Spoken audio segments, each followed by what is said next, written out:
Hola queridos alumnos y apoderados, en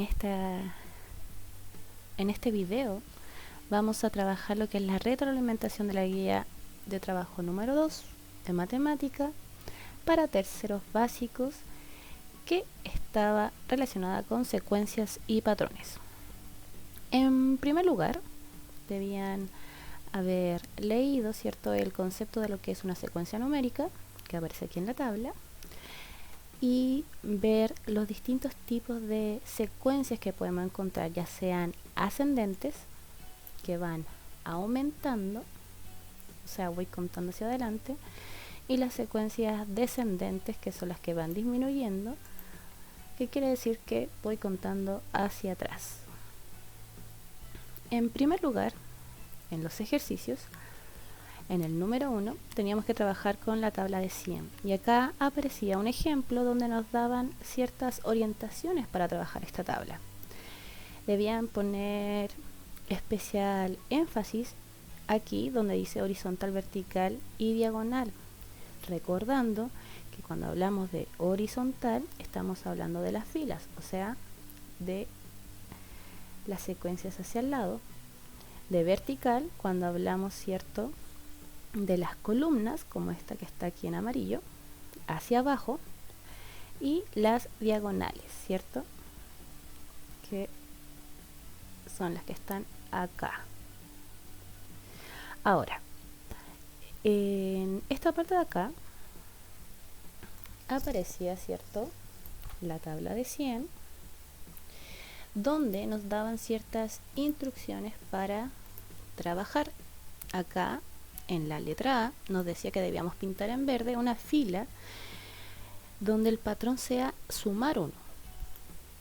Acá la respuesta podía ser variable. Por ejemplo, podrían haber pintado esta fila de acá de color verde, porque en esta fila aparece una secuencia que es sumar 1, donde el patrón es sumar 1. Si al 1 le sumo 1, me da 2. Si al 2 le sumo 1, me da 3. Si al 3 le sumo 1, me da 4. Y así consecutivamente. La respuesta podrían haber pintado cualquiera de estas filas, porque en todas ellas está la secuencia donde el patrón es sumar 1.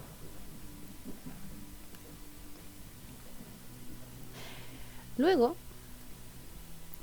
teníamos que pintar, ¿cierto?, de color rojo la columna que el patrón fuese sumar 10. Recuerden que las columnas eran hacia abajo, entonces podían haber pintado esta columna, ¿cierto?, de color rojo, porque si yo al 1 le sumo 10, me da 11. Si al 11 le sumo 10, me da 21, y así sucesivamente. Y podían haber pintado cualquiera de estas columnas que aquí aparecen. Por último, teníamos que pintar de color azul una diagonal donde el patrón sea sumar 11.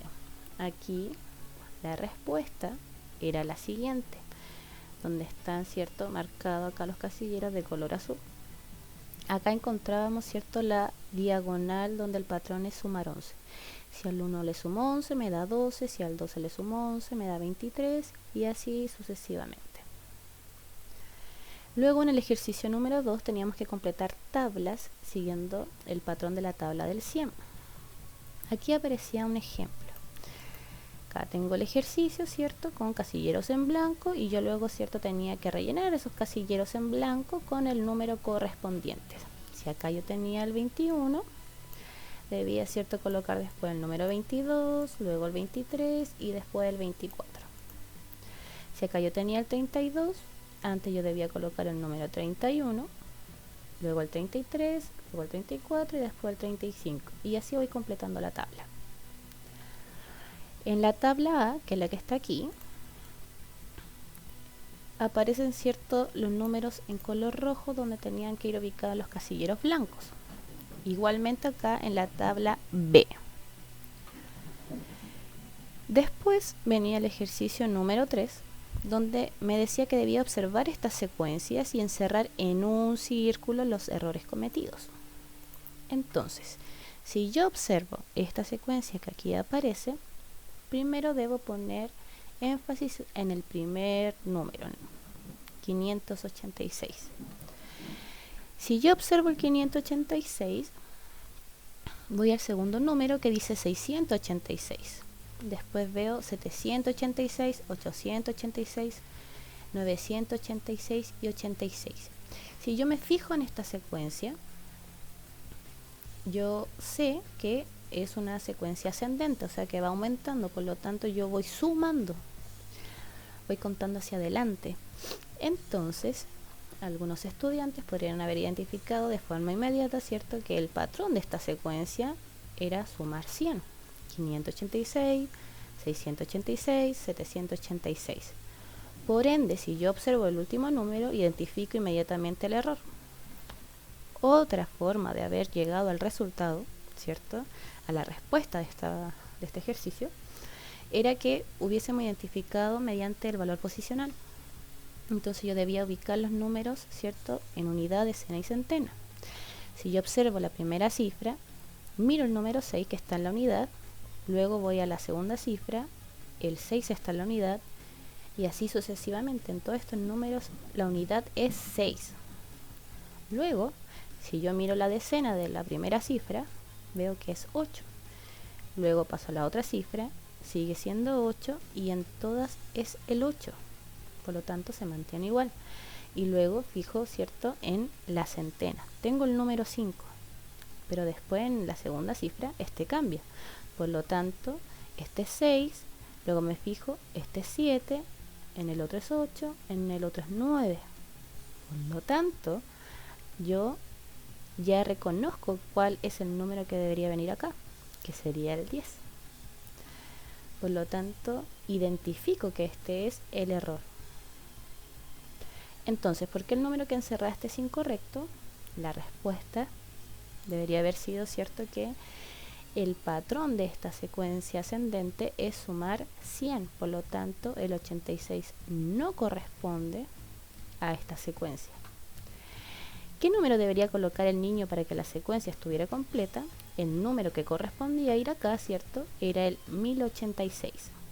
Si yo a 986 le sumo 100, me da 1086. En la secuencia número 2, debía ser exactamente lo mismo. Observo la primera cifra, que es 443, luego observo la segunda y así voy observando cada una. Algunos estudiantes podrían haber identificado inmediatamente cuál es el patrón, ¿cierto?, que en este caso es sumar 10 y es una secuencia ascendente.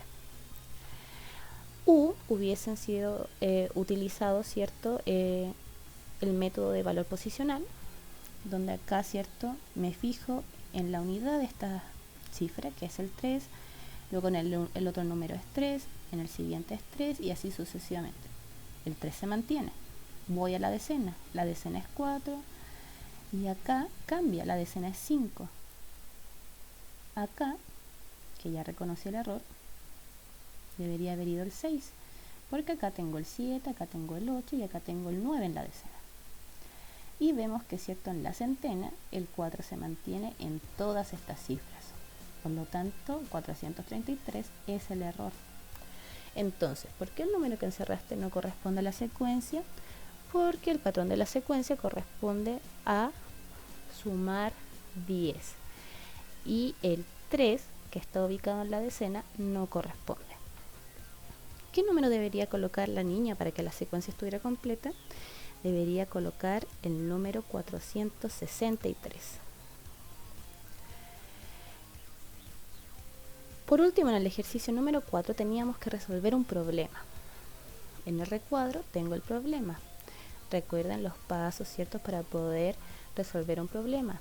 Leer atentamente lo primero, ¿cierto?, y después subrayar los datos más importantes. Entonces, Andrea ahorró durante todo el año para comprarse unos lápices que cuestan 2.000 pesos. Si se fijan, acá está en negrita. Mi primer dato. En el mes de enero tenía ahorrado 400.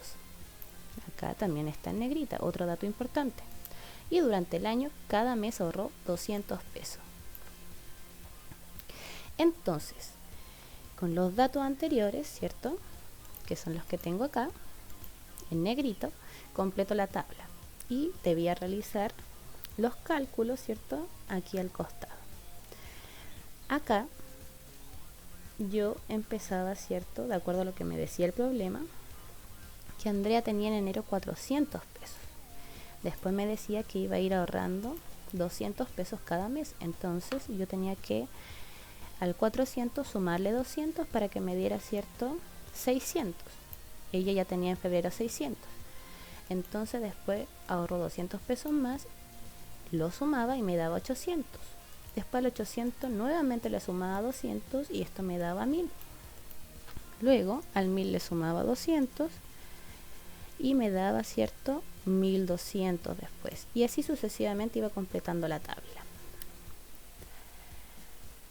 Entonces, ya completada la tabla, debía responder las preguntas que aquí aparecían.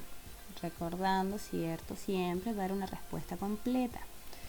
La pregunta número 1, ¿cierto? Decía, ¿cuánto dinero juntó Andrea al terminar el año? Yo tenía, ¿cierto?, que fijarme en el mes de diciembre, ¿cierto?, el último mes del año, y acá está el resultado. Y completo aquí. Andrea juntó 2.600 pesos al terminar el año. Esto es una respuesta completa. En la pregunta B, dice, ¿en qué mes se podrán comprar los lápices? Recuerden que en el problema nos hablaban de cuánto costaban los lápices. Costaban 2.000 pesos. Entonces en la tabla debía ubicar dónde estaba el 2.000. Aquí está, 2.000 pesos. Y corresponde al mes de septiembre. Entonces la respuesta es, Andrea podrá comprarse los lápices en septiembre. Bueno, eso es todo con la guía de retroalimentación. Recuerden que cualquier duda o consulta deben enviar un correo electrónico, ¿cierto?, a la profesora correspondiente, ¿cierto?, para cada curso. Profesora Natalia, aquí abajo aparece el correo. Profesora Francisca, quien les habla, aquí está mi correo. Y profesora Gloria, aquí está su correo. Espero que se encuentren muy bien y nos vemos hasta el próximo video.